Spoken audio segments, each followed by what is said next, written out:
Welcome to Mystic Realms Recap. Links are in the description below. Please show some love of the author and me.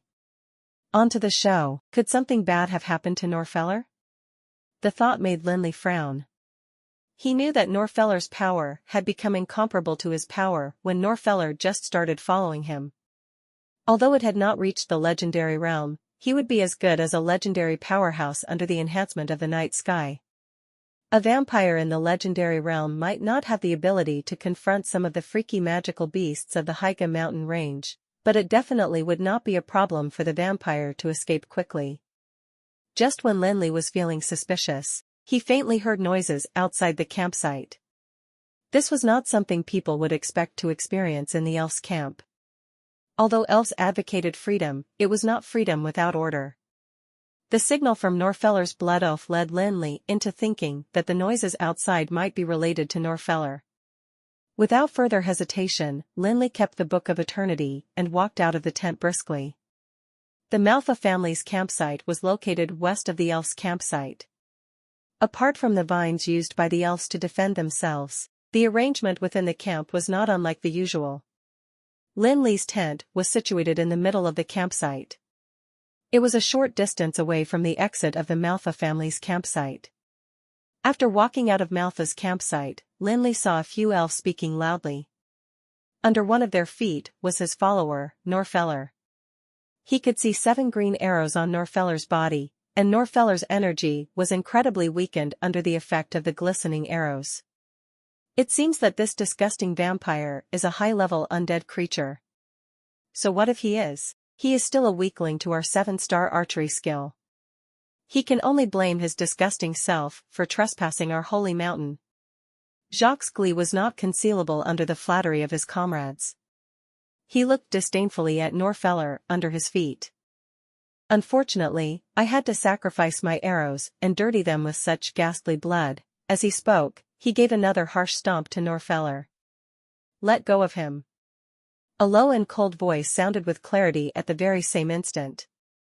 It created shivers within the elves, and they felt as though their naked souls were exposed to a chilly wind. Lin Li's tone did not waver. Although no one could sense any anger within it, they knew it was filled with the malignity.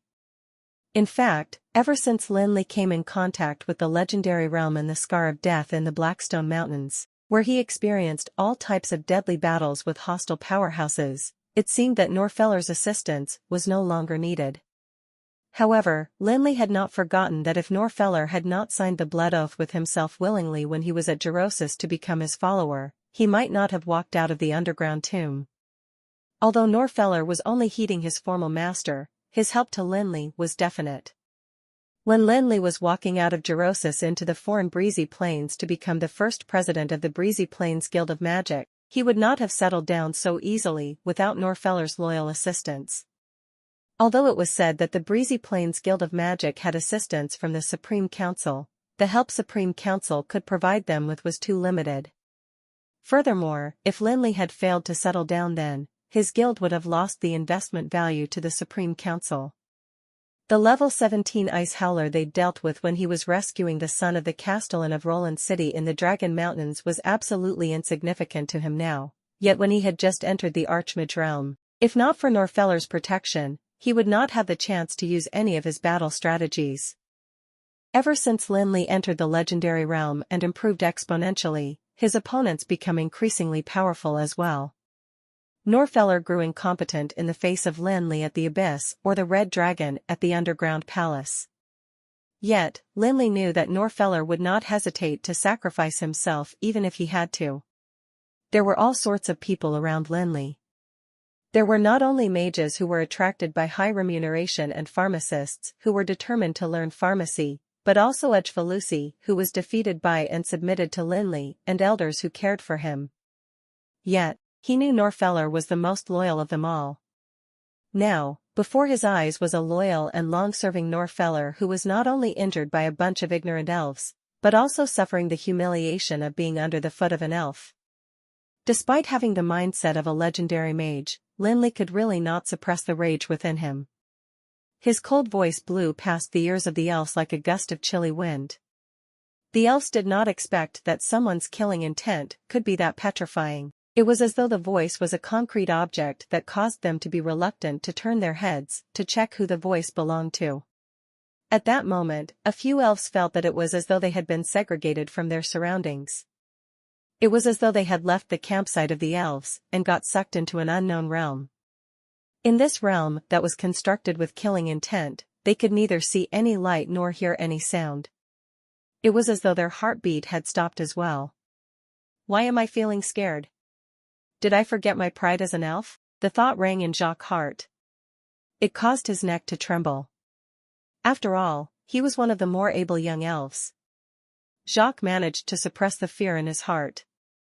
He directed his gaze towards the source of the voice. Who? Human. Did that voice belong to you? Jacques sighed in relief when he saw that it was a human mage speaking. Despite the fact that the oppression he felt had not yet dwindled, it was not as suffocating as before. The humans are here to beg the elves for assistance. How could they dare to kill me? Jacques' words helped the other elves regain their composure. They were ashamed of their earlier feeling of terror. Their beautiful faces became distorted by anger to the point of hideousness. They could not allow a human mage to cause them to break out in a cold sweat. This was the difference courage would make. Although the degree of malignity was unchanging, the elves felt that the human mage had no guts to lay a finger onto them. They might not have recovered from the terror they had felt previously, but they thought that the human mage was just putting on an empty show. That's right. It has to be an empty show. That was the elves' attempt to convince themselves. They thought that since they had enough legendary powerhouses on their side, a mere human would not have the guts to kill them. Unfortunately, these elves had insufficient understanding of Lin Li. According to Jirian, this fellow was a natural cat. He wouldn't flinch if he were given a stroke on his fur, but if his tail were to be stepped on, he would definitely be tearing the culprit's skin, regardless of the other party's identity.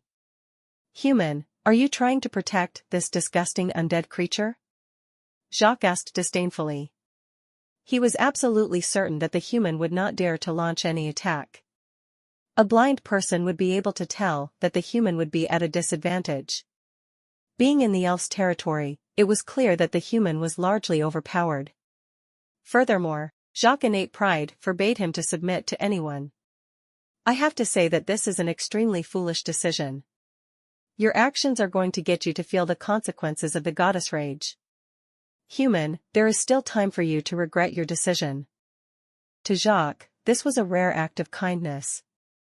However, this time, his kind advice did not receive any response. It was as though the human mage had not heard any of his words. He was making his way towards the elves slowly. The surrounding turned very silent. It was as though they could hear one another's breaths clearly. Lin Li's steps were gentle and slow. Jacques was unsure why he was feeling all the chills, despite the former's bearing no sign of anger on his face.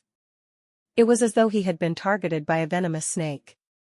He'd never felt such an ominous aura before. The air turned unusually stale. The magical waves around him became very vigorous. Jacques could not fathom why a weak human walking towards him could be as frightening as a terrifying, bloodthirsty monster. While it had been said that elves were a regal race, they were not without emotions. Their graceful disposition came from their attractive features, incredibly long lifespan, confidence, and pursuit of perfection. With this, they could not help but feel like they were superior to any other race. Hence, it was awkward for them to realize their inability to belittle a human. The strong and powerful magical waves made Jacques swallow his saliva awkwardly. While his expression was not void of arrogance and disdain, his feet were bringing him backwards subconsciously. His voice was trembling as well. Why you? What are you trying to do? Let me warn you, human. Lin Li remained silent. He was still walking towards the elves. Every step forward brought the strength of his magical wave stronger. His large magic robe flapped, despite the lack of wind. It created the noise of unruly winds. It was as though a dried leaf had gained life. It crawled up from the ground slowly, and jumped up into the sky as thought controlled by an invisible force. It was like a dull yellow butterfly that danced around Lin Li. The other leaves followed suit. They transformed into butterflies and fluttered in the sky without any clear reason. They were like a long snake in the sky. Lin Li's expression was unchanging. The flying leaves played no part in subsiding the chills the man was emitting. It was as though he had the power to freeze souls with his gaze and gather an enormous amount of mana at every strand of his hair, which was now glowing mysteriously under the night sky. Invisible magical waves that were garnished by the dried leaves transformed into a whirlpool around Lin Li. The magical elements in the environment rushed up towards him. Despite not using any spell, he was able to gather all the magical elements to form a faint layer of halo on his body. Human, let me warn you one more time. This holy mountain belongs to us elves. If you dare to lay a finger on any of us, Goddess ManhwaRecap will never let you off. Jacques' voice was riddled with anxiety. His breath became heavier. Lin Li's gaze swept past the few elves before staying on Jacques. Not only did he not start any recitation, he was without a magic staff as well. The only thing he did was to slowly reach out his hands towards them. The whirlpool that revolved around Lin Li suddenly picked up more speed. The long snakes that were swept up by the wind were dissolved without a warning. Without the garnishing from the leaves, it was as though the whirlpool of mana had subsided. Yet, if one were to take a closer look at the base of Lin Li's feet, he would see the dried leaves, wild grasses, and pebbles turning into minute fragments the moment they were stepped on. The movement was as if the magical elements were still as wild as before. It was as though the entire space was going to collapse. What followed was two cylindrical pillars. A gigantic arm that had a faint glow tore through space and appeared in front of the elves. In an instant, it was as though the hand had absorbed all the light in the surroundings. The hand was opened wide, and each finger was larger than a human being. The hand was as enormous as the sky. It made a grabbing movement towards the elves. There was neither the recitation of spells nor enhancement from any magic staff. Although the hand made a very grand entrance, it appeared like an empty threat to the elves. Anyone would know that a powerful spell needed to have a very long recitation and it couldn't be cast right away. Hence, the elves were certain that the hand had to be either an illusion or an insignificant spell. Up till now, the elves were still adamant that the human mage before them would not have the guts to do anything to them. However, despite that belief, the pressure from the gigantic hand did not fail to let them feel suffocated. The stress was not only felt mentally, but also physically.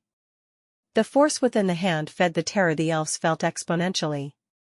Jacques knew that the failure to act would bring them disgrace. In the face of the huge palm drawing towards him, Jacques could no longer care about the vampire beneath his foot. One is not to trample on the pride of elves, not even the guest of our elder, snapped Jacques through gritted teeth. His expression was hideous. The gigantic arm replied with a sudden increase in speed. It appeared right in front of Jacques, without any warning. Jacques did not have any chance to react before the hand picked him off the ground.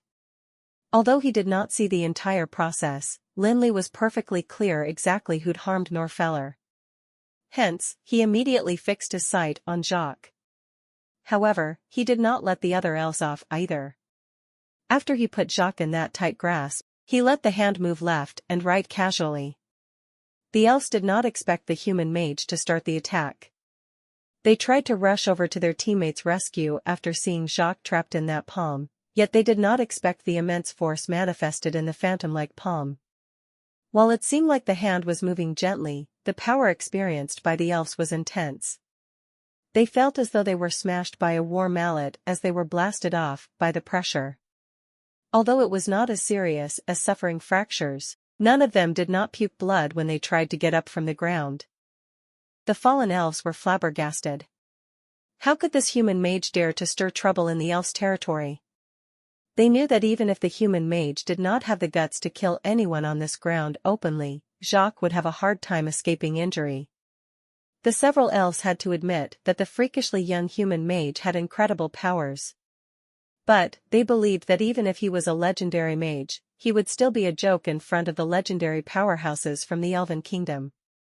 Jacques' injuries would sever all ties and partnership between the elves and the humans. As they believed that humans always prioritized benefits, he should really not have chosen to act so impulsively. Did he really think that elves were pushovers? Not to mention the strength of the entire elven kingdom. Just their campsite alone was sufficient to depict the absolute advantage the elves had over the human race. The combined effort from the legendary powerhouses from the latter would not have the ability to even the playing field with the legendary powerhouses of the elves. I don't care who you are. I declare that you should let Jacques down now and give us your apologies, or else you and your forces will never step out of this place, one of the elves shouted angrily as he wiped the blood off the side of his mouth. Pfff. Strong wind blew as the giant hand with Jacques in it punched heavily on the ground. It caused sand and pebbles on the ground to fly all over the place, while the angry elf tried to dodge the impact of the fist. Cough, that was Jacques, who was still trying to struggle out of the palm a while ago. The impact had caused him to vomit a large amount of blood. Jacques' body was tightly wrapped in the fist. Fresh blood continued to ooze out of his mouth. His clearly defined features had turned hideous and unrecognizable long ago, and he was unable to speak. All of his energy was diverted to struggling with the gigantic fist. Yet, despite using up all of his energy, he could not help but feel the fist tightening instead. Somehow, he also heard his bones cracking. The sight of Jacques' ghastly state terrorized the other elves. They had never seen this young and talented comrade in such a pathetic state. They had felt the impact of the fist. If the situation were to continue, they felt that Jacques might not even recover with the water of life. Human, you have committed an intolerable mistake. Do you really think that you have the ability to challenge the elven race? Shouted some of the elves. The anxiety underlying their tone was overpowered by their anger. Yet Lin Li turned a deaf ear to the cries of the elves. His cold and emotionless expression was unchanging. Despite dispersing his whirlpool of mana, that arm he'd reached out was still tightening gradually. Its movement never stopped Jacques from splattering large mouthfuls of blood. Anyone would know how much he had suffered. The elves could feel that the human mage was not only driven to injure Jacques, but also to take his life. They had never met such a crazy person who did not care about consequences. How could anyone dare to challenge the elven race for a dirty undead creature? In fact, the elves were not wrong. Lin Li was not only a man who loved to haggle over minute losses, but also one who would be up to crazy deeds at times. While Lin Li knew that Norfeller played a great role in accompanying him on the road to his current status, he would never be so furious if Norfeller had been injured by a formidable opponent. Yet, the truth was very obvious. Norfeller had not had the chance to take precaution against those arrogant elves on his way back to the campsite. This really triggered Lin Li. Lin Li would be perfectly fine with whatever attitude or unkind words the prideful elves hurled at him, but they would step on a mine if they were to injure anyone close to him. It did not matter if Norfeller was an undead follower or not. Lin Li's grip tightened as he swung his hand towards the approaching elves. Lin Li knew that however strong Jacques was to endure the treatment, he would be reaching his threshold if he did not have legendary-level powers. Elder. The elves who were blasted off did not charge at Lin Li after they stood up. Instead of charging at Lin Li, they were gazing respectfully in the same direction.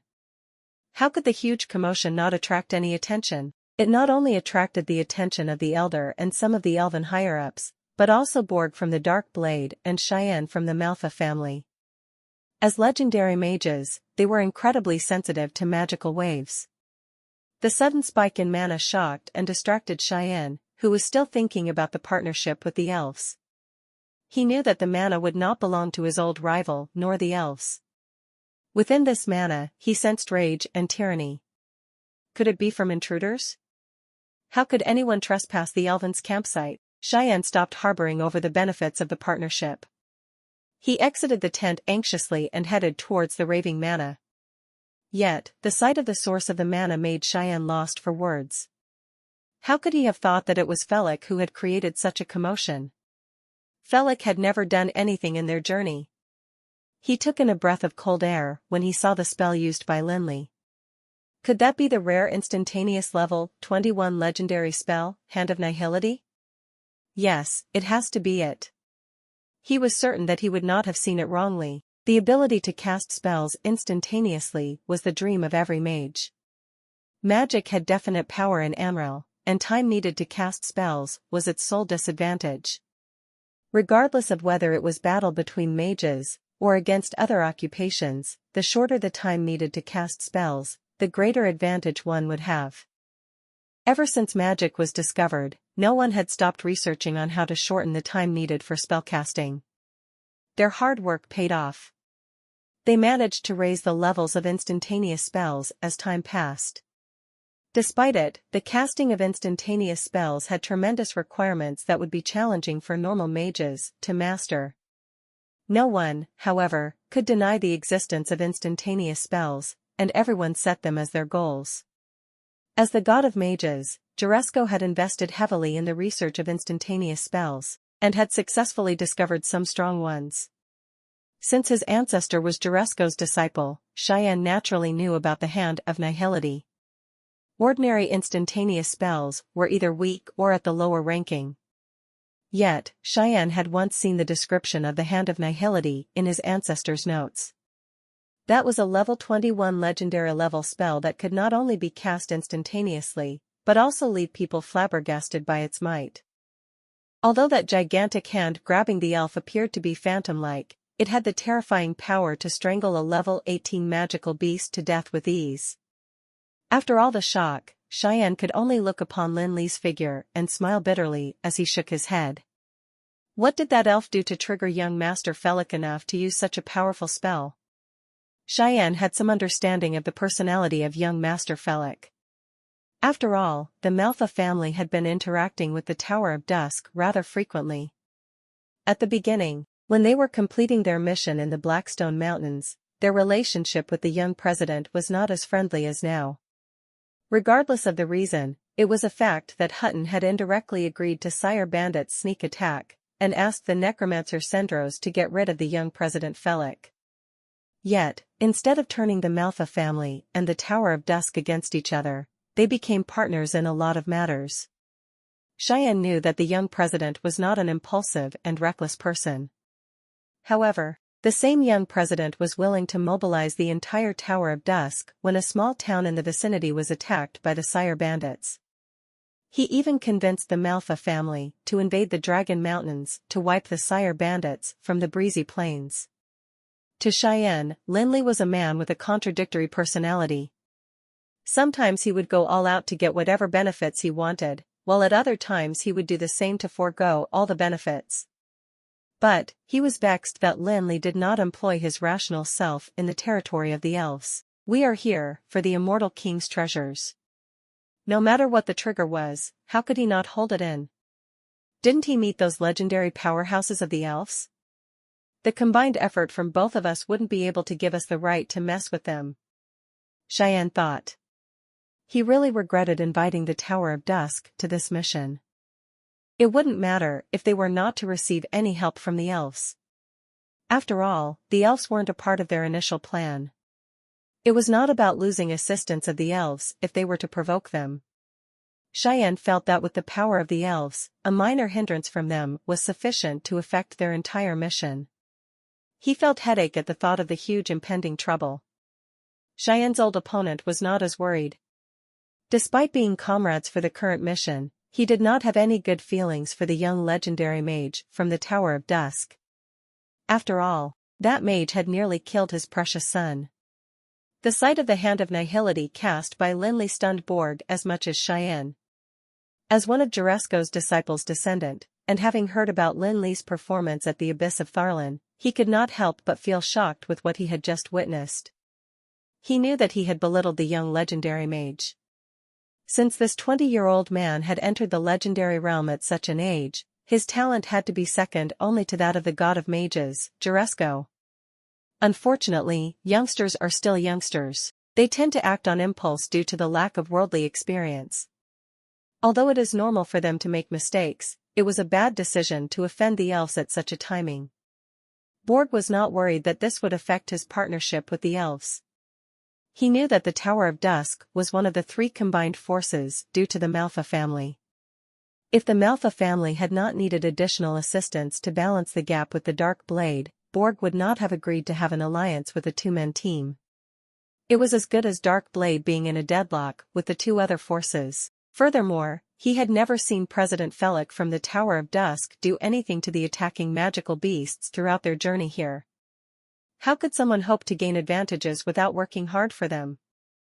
The plan of entering the Haiga mountain range with the elves was not something that could be changed easily. Although additional forces would mean additional protection in the Haiga mountain range, it would be hard for the Tower of Dusk to contribute meaningfully to the mission. Despite being a legendary mage, his nonchalant attitude would turn him into a ghost member. Hence, it wouldn't matter if he were part of the team. Therefore, Borg was looking upon the conflict like how he would watch a movie. He was curious what the young legendary mage would do next.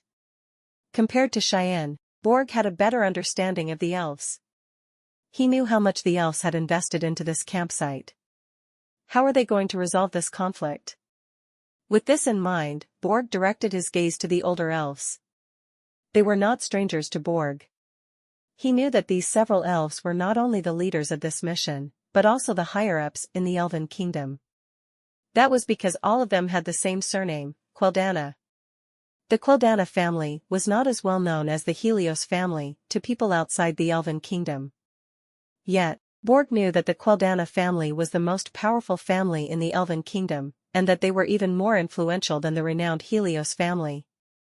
Ever since the different races overthrew the High Elves and ended the Dark Age, they started to build their own kingdoms. The human race who played the greatest role in the revolution occupied most of Anril, and their kingdoms adopted the ruling system of the High Elves that appointed royals and nobles. Similarly, the elves who were said to be the descendants of the High Elves took over the Emerald Forest to build a kingdom of their own. Yet, the governing system they had adopted was vastly different from the High Elf system.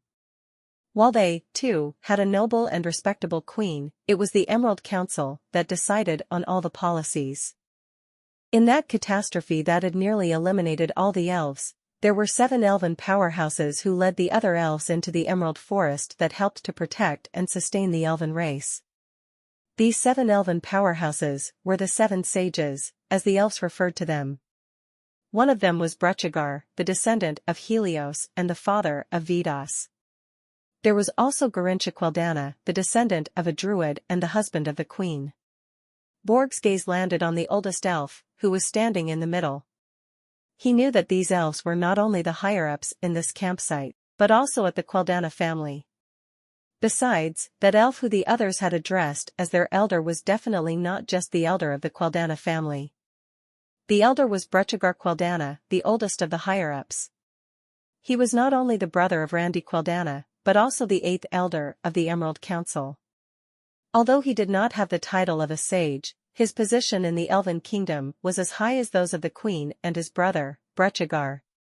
Borg could not believe that the elder was actually leading this team of elves. Frankly speaking, the Dark Blade's partnership with the elves was actually a partnership with the Queldana family. Although there were also heated conflicts within the elven race, they were not as brutal as those among the human race. Yet, it was tacitly agreed that the stronger force would have a greater right to speak in the council. Ever since he got a hold of the treasure map, and knew that the treasure of the Immortal King was hidden deep within the Haiga mountain range, Borg knew that the ability of the Dark Blade would certainly not bring them to the treasures. Despite being the most powerful force in the breezy plains and one of the top forces of the entire Felon Kingdom, it did not have sufficient power to get through more than half of the Haiga mountain range with all its lurking dangers. The only way to overcome this issue was to establish alliance with other forces.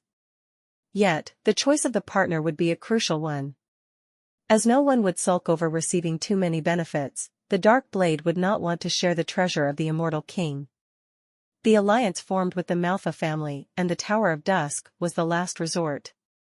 After all, it was a fact that both of these forces had Immortal King's treasure map. The combined effort from the 3 forces, however, was inadequate to cover the entire Haiga mountain range. Sure, being a team that had 5 legendary powerhouses, they had the ability to flatten breezy plains if they wanted. However, the outer region of the Higa mountain range, the Forbidden Zone, was a tricky region even for them. Coincidentally, the Dark Blade learned from the Elven Kingdom that the Queldana family had plans to travel to the Higa mountain range to look for their lost treasure. Although he was not certain of the credibility of the news, Borg decided to travel to the Elven Kingdom personally and approach the Queldana family for a possible partnership. To his pleasure, the news was true. The Queldana family really had plans to search for their ancient relic. Although the Queldana family was the mightiest family in the Elven Kingdom, the loss of ambition would cause them to move dangerously close to decline. The recovery of their sacred weapon would no doubt bolster the position of the Queldana family in the kingdom. The Dark Blade could only venture further with the help of the Queldana family. At the same time, the Queldana family would require timely information from the Dark Blade as they searched for their lost relic. Since the goals of both parties were not clashing, they knew that they had to rely on each other. Therefore, a secret pact was signed between the two. Borg's gaze landed on Cheyenne, who was standing a distance away. He smiled when he caught the deep frown on the forehead of his foe. Although it was not the time to take action against Cheyenne, Borg was ready to bring him down after they get hold of the treasures. Lin Li could sense the presence of many powerhouses in the vicinity. He knew that the Elder and his right-hand men from the Queldana family were armed with legendary-level power. Yet, this knowledge did not convince Lin Li to restrain himself. He proceeded to tighten the hand of nihility. Just when the onlookers were guessing how the elves would be settling the matter, they were shocked that the high-level elves did not stop Lin Li when they arrived.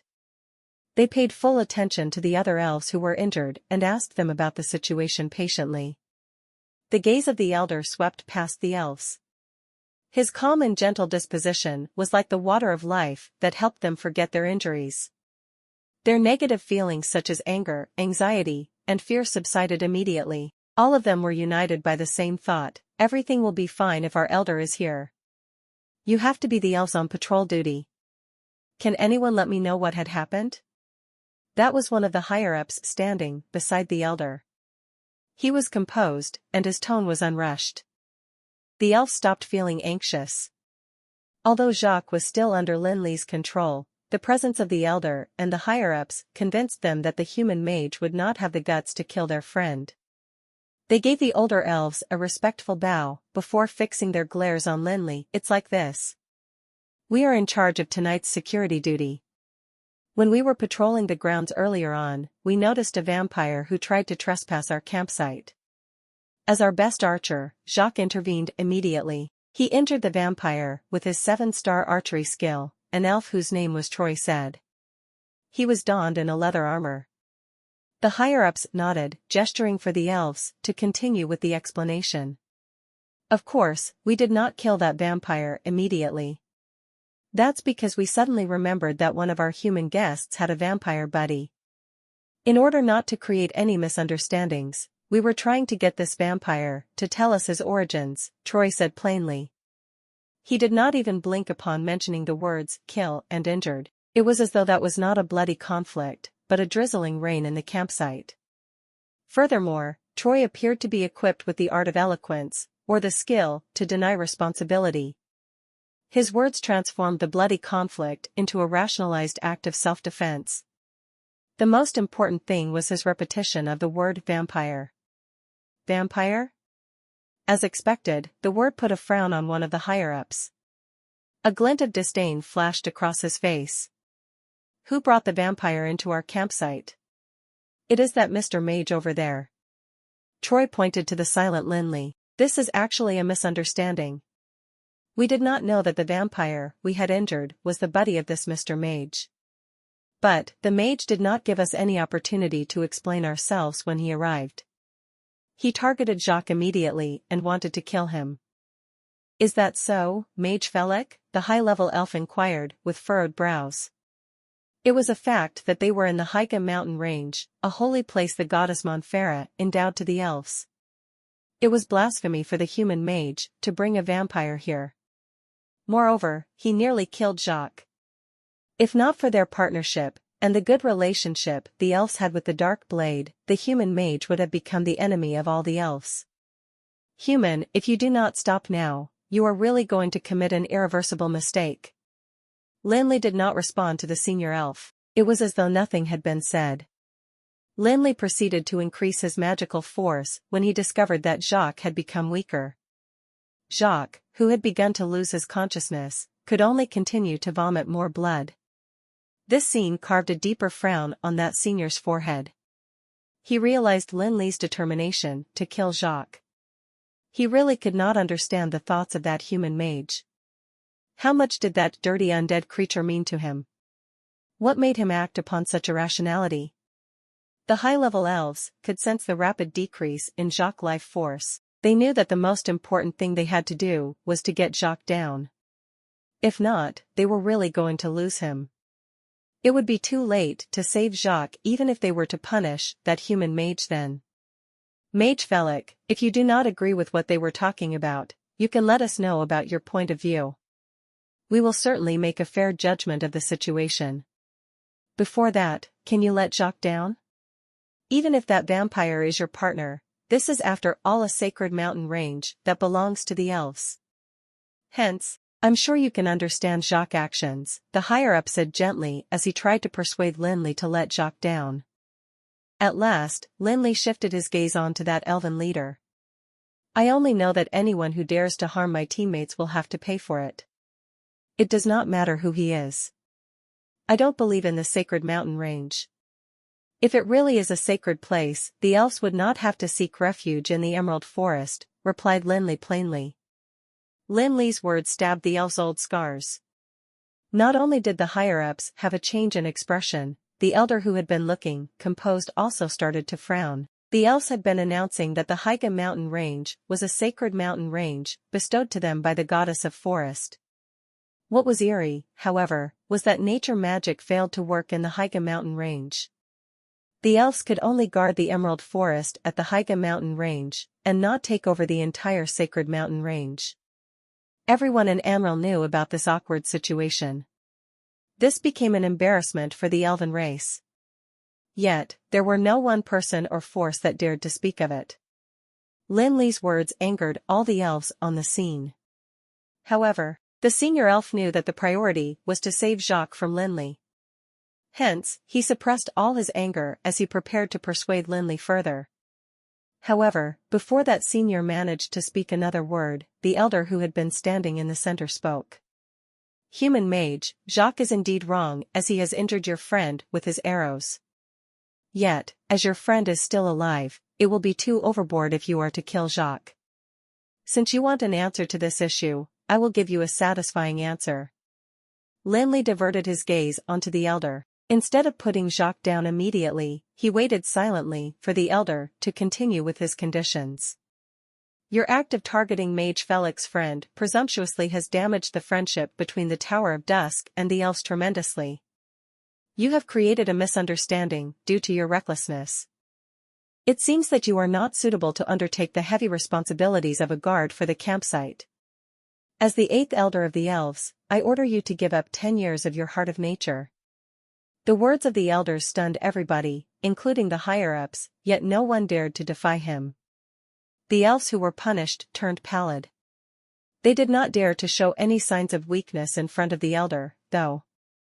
Otherwise, their legs would have given way and brought them to the ground. None of them dared to talk back as they knew it would not bring them anything but further embarrassment. The loss of the heart of nature was a very grave punishment for the elves. It only started appearing after the elves migrated to the Emerald Forest. The heart of nature was akin to the magical crystals of magical beasts. It was a seed of the trees of war that was integrated into each elf from their birth. Although the seed would not grow stems and leaves like an actual plant, it would grow alongside the elves. To the elves, the heart of nature was like their second source of energy. The elves constantly nurtured their seeds with their energy as they grew older. The seeds not only accumulated the energy passively, but also helped to give the elves a stronger set of powers. They could allow the elves to master the special nature magic and allow their lean bodies to possess their magnificent powers. The power generated by the seeds played a critical role in helping the elven race settle down in the Emerald Forest as a formidable force. The elves passing away would make the seed within them transform into pure energy that'd return to the trees of war. It would not only help to sustain the life of the trees of war, but also allow them to grow more seeds. This helped to establish a mutually beneficial relationship between the elves and the trees of war. However, if the elves had to surrender their heart of nature before their death, the most obvious impact would be a drastic decrease in ability that would take away most of their powers. Hence, the punishment to take their heart of nature, even for just 10 years, would be one of the harsher punishment the elves faced. The elder recited a short spell as he reached his wrinkled arm out toward the elves. Instantly, glowing milky seeds flew out of each of the elves' bodies. The sudden loss in energy brought all of them to the ground. Each of them gazed with soulless eyes at their seeds as they drifted further and further. Only then did Lin Li loosen his grasp on Jacques and place the out-of-shape Jacques down. Lin Li was aware of the severity of the punishment to the elves. It was akin to taking away the warrior's combat energy and the mage's ability to use magic. While Lin Li was satisfied with this punishment, all the other onlookers had very complicated expressions. No one had expected such a conclusion to the commotion. The other elves naturally felt indignant for their peers. None of them could understand how injuring a disgusting undead creature would lead to their elder taking away their heart of nature. Furthermore, other than Jacques' high status in the family, they knew that Jacques' outstanding talent portrayed his tremendous potential to excel in the future. What would be of him after his heart of nature was taken away? Yet, no one dared to question the decision of the elder. Since the punishment had already been decided, there would be no way to reverse it. The elves could only help each other up and leave the scene quietly with the elder and the higher-ups. Is that all? Cheyenne smiled bitterly.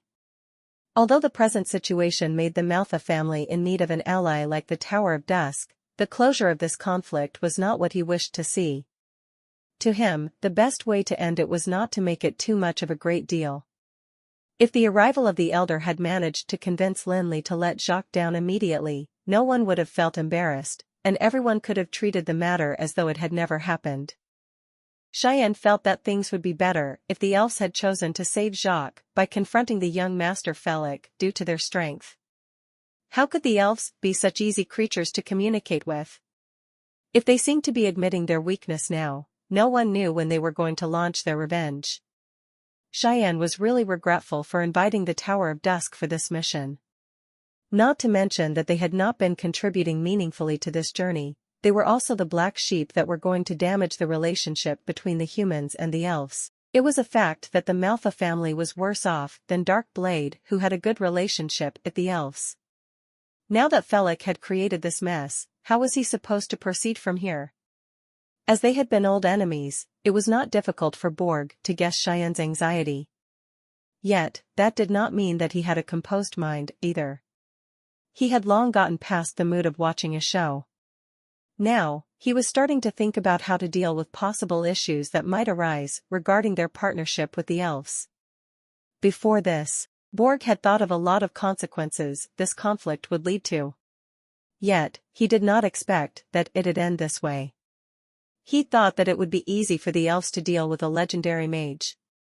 He thought that since the higher-ups were in the legendary realm, the elder elf would not have to step in to get rid of one young legendary mage.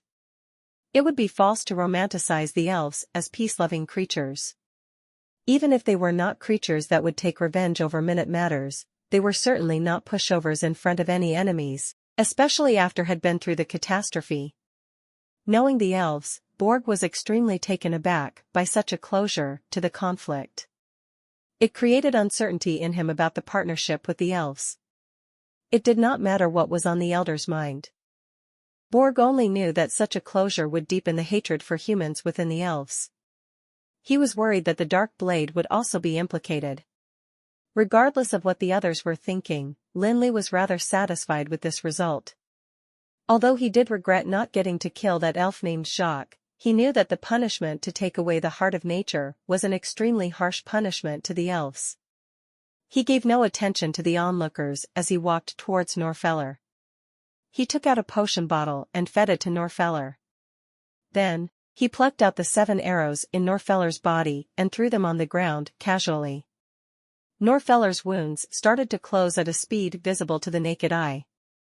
Norfeller opened his eyes and stood up before some of the onlookers could take their leave. Lin Li and a completely recovered Norfeller waddled back to the Manhwa family's campsite under the hatred-filled glares of the elves and the astonishment of the other people. Cheyenne gritted his teeth. He could not understand why Lin Li had to create such a commotion when he had such a powerful potion with him. Why did he do that when that vampire had been in zero danger? Cheyenne was really worried that this would prevent them from finding the immortal king's treasures. The sight of Lin Li's back view left a bitter smile on Borg's face. Why on earth did he do that? Would he be this at ease if he knew the true identity of that elder? Borg was filled with regret. If he had predicted such a conflict, he would have warned him before him. That was the 8th elder of the Emerald Council. How could a commoner dare to offend him? It was akin to waging war against the whole elven kingdom. However, Borg wasn't aware that Lin Li was not a man who would let this matter slide even if he knew who the elder was. Although Norfeller was a mere undead servant, he had an important place in Lin Li's heart. The few people who Lin Li genuinely treasured would be Anduin, who led him into the field of magic, Jirian, who supported him in Gerosis, and Norfeller, who had always been loyal to him. In fact, if Lin Li had been the one being targeted today, he would not have been so harsh on the elves. All the problems the Manhwa family had planted for him when they were in the Blackstone Mountains did not stop Lin Li from forming an alliance with them. It was a wise decision made to help the Tower of Dusk make progress in the long term. Yet, such a rational person actually led a group of followers up the Dragon Mountains to eradicate the Sire bandits with all his might when Black Cloud's town was invaded and people he knew died. Lin Li did not need to do such things to win people over. Furthermore, the contract he had with Norfeller was a blood oath. It ensured total loyalty from Norfeller, no matter what he had to face. This was his personality. He would not give a d***** about the elves or the elder. As long as the people around him were harmed, he would ensure that the enemies paid the price. Borg did not expect Lin Li to be so eager to act for an undead follower when he had been slacking his way through their journey here. If he'd known better, he would not have agreed to partner up with this young man, but it was too late for regrets. What he thought he should be doing was to think of solutions to deal with the looming consequences. He hoped that the secret agreement with the Queldana family would make the elves not create too much of a problem for them. Otherwise, it would be impossible for him to locate the immortal king's treasures. Borg's and Cheyenne's concerns were very quickly proven to be valid. It could be observed the very next day that the elves started to treat these human guests very differently. Although the elves were innately arrogant and had been seeing themselves as the superior race, they did not delay in their response to any requests from the human beings. They displayed neither arrogance nor enmity. But, ever since the confrontation happened, the attitude of the elves changed. The simplest and most crucial issue they created was to hoard the only water source they had in the campsite. This created a lot of inconvenience for the human adventurers who were tasked to collect water. Although mages had the ability to use their spells to gather some water, it would be unrealistic for the few of them to be occupied with such a tedious chore. Knowing that they were in the elves' territory and lacked power to go against them, the adventurers decided to collect their water outside the boundaries of the campsite. Yet, they did not expect the elves to be meticulous and diligent in their retaliation. They made it difficult for them to leave the campsite, and even harder for them to return. In fact, they even contaminated the nearby water source after knowing that the humans went around them. The elves assigned many geographical restrictions on the boundaries the human adventurers could travel to. Any trespassing would instantly result in warnings from the elves. It did not mean safety when they stayed within the campsite either. As they were based in the territory of the elves, they were frequently harassed by elven warriors for irrelevant reasons. Borg shook his head helplessly as he heard the commotion outside his tent. What could he do? Could he complain to the elder of the elves over such a trivial matter? Or could he learn from Mage Felix in confronting the elves and damage their relationship further? He could only ask his people to be patient and tolerating towards the elves. As compared to the campsite of the Dark Blade, the situation at the Manhwa family was even more lively. Knowing that the relationship between Lin Li and Manhwa family had to be friendly for Lin Li to stay with them, how could the elves let Manhwa family off in their plans of retaliation? The Manhwa family faced never-ending problems that were caused by the elves throughout the day. There was no peaceful moment there. Similar to the Dark Blade, Cheyenne did not want to implicate their relationship with the elves. Hence, he only ordered his men to remain tolerant of the elves, and treat their unhappiness as a way to strengthen their ability to manage their temper. The elves did not miss any human being out in their retaliation. No respect was shown to the human legendary mages either.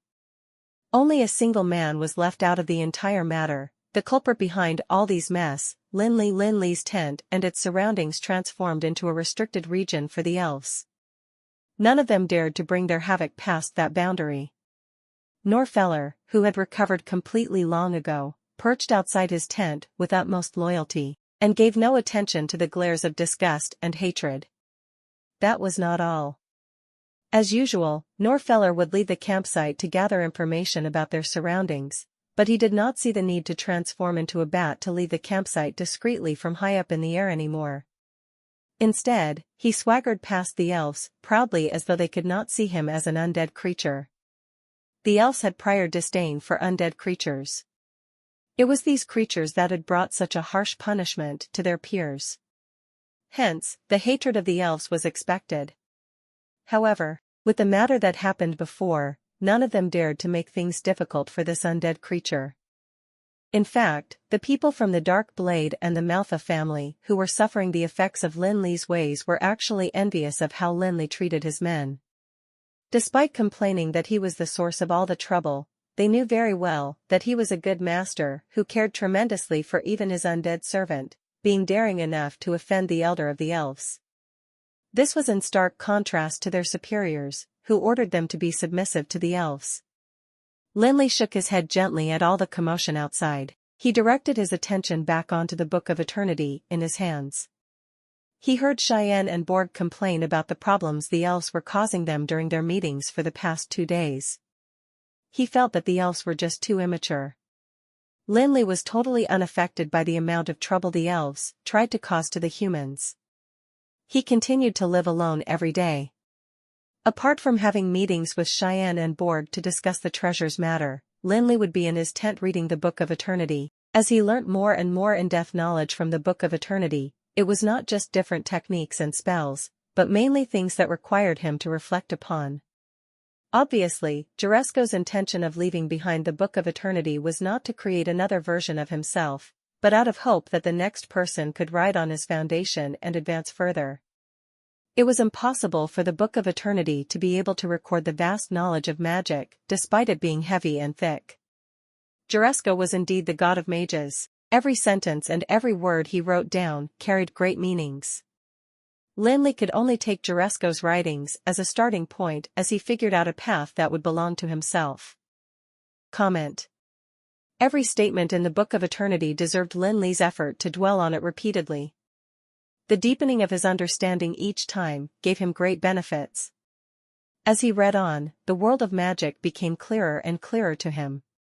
He had a better comprehension of nomological power. Lin Li had been making obvious improvement in his practice of magic every day.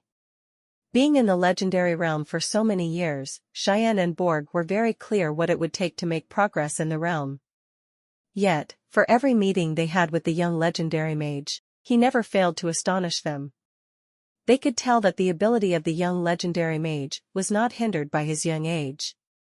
They felt that it was as though the young mage was a completely different man every time they met him. After all, hard work and practice would be too little to help people in the legendary realm improve. What they needed was enlightenment on the power of the different rules of magic. However, such enlightenment was hard to encounter. Hence, every tiny bit of it seemed like a dream to mages in the legendary realm. Cheyenne remembered how Lin Li was when he first approached to invite him. The stark contrast between then and now made it seem like they were two different people.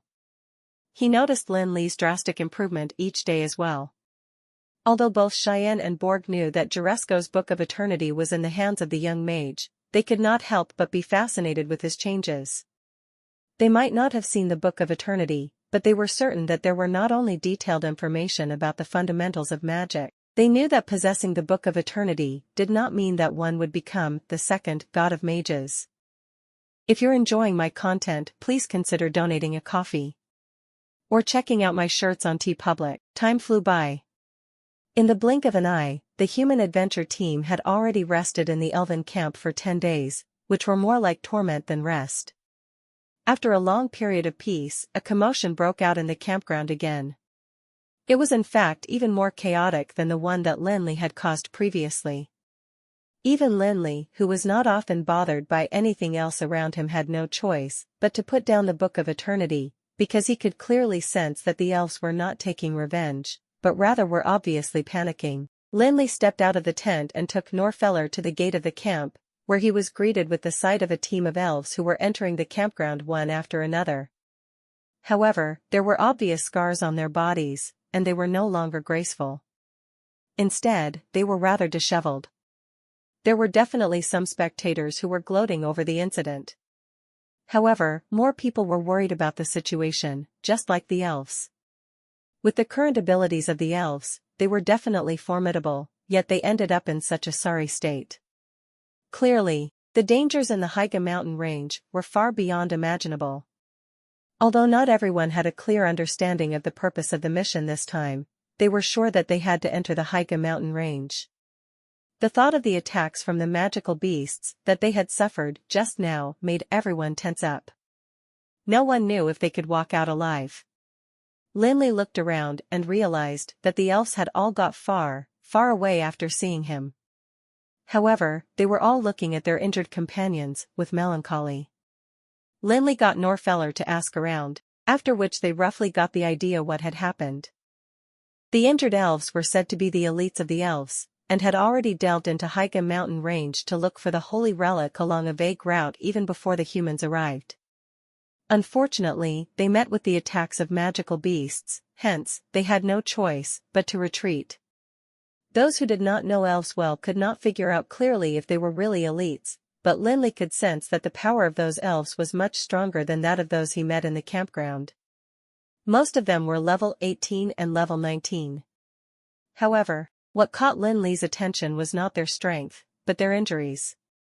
Given the abilities of the elves, most ordinary wounds would be no big deal, and injuries wouldn't affect their power even without treatment. However, Lin Li could sense a curse-like aura that was coming from them. He frowned and carefully scrutinized the elves, after which he found something fishy. Lin Li stroked his chin and decided to stop looking at them. Instead, he turned around and returned to the tent together with Norfeller. According to the characteristics of the wounds of the elves, Lin Li already guessed something. He reckoned that they might have been poisoned by something. Lin Li was reminded of a kind of poison that belonged to the prehistoric viper. The viper's poison was the most deadly of all. Besides, it was a combination of a curse and toxins. However, he could tell that the poison that the elves were infected with was not that serious as that of an actual prehistoric viper. Perhaps it was a mix between prehistoric magical beast and the prehistoric viper, hence, the genetics would be already different. Of all toxins, the viper's poison could be said to be the most difficult to overcome or understand. However, as a pharmacist, Lin Li did not abandon his research of viper's poison, not because he had nothing to do, but because he remembered the promise that he had made. During the presidential inauguration ceremony back then, all of the various forces came forth to congratulate Lin Li and send him some gifts. The summoning lamp in which the Lord of Nightmares was sealed had been gifted to Lin Li by Los from the Brilliance Shrine. However, it was an extremely precious gift that was not given away for nothing. When the summoning lamp was given to Lin Li, he had to promise that he would help the Pope of the Brilliance Shrine and remove the viper's poison in his body once he was powerful enough to do so. The viper's poison in the Pope's body was pure, concentrated, and much deadlier than that in the elves' bodies. Although Lin Li had already become a pharmaceutics guru back then, formulating a guru-level potion required more than just skill and technique. The understanding of the rule power was equally important. Back then, Lin Li had been just an archmage, and he could only give Los a verbal promise. If Los had demanded that Lin Li help the Pope get rid of the poison before he gave him the summoning lamp back then, Lin Li probably would have rather turned him down than make a promise that he couldn't keep, no matter how precious the summoning lamp might be. However, Los had told him that the summoning lamp only required a right opportunity, and that Lin Li could fulfill his promise whenever he had the confidence to do so. If he still didn't have the confidence by the time the poison overwhelmed the Pope, Los wouldn't blame him, and the summoning lamp would still be his to keep. Hence, Lin Li verbally promised Los to get rid of the poison within the Pope's body as long as he had the ability to. Although it was only a verbal promise, Lin Li was a man of his word, and he would never go back on it. Ever since he made the informal verbal promise, Lin Li had been keeping the matter in mind, and searching for ways to remove the viper's poison from human bodies. Lin Li was now already a level 21 legendary mage. In addition to reading the Book of Eternity, his understanding of the rule power had become deeper. Many techniques of pharmaceutics gurus could be now used by him, hence, he finally got some clues about getting rid of the viper's poison. With Lin Li's current abilities, there might be a gap for him to close before he could really remove the viper's poison, but the toxin in the elves' bodies had been diluted, hence, he had a way to remove it.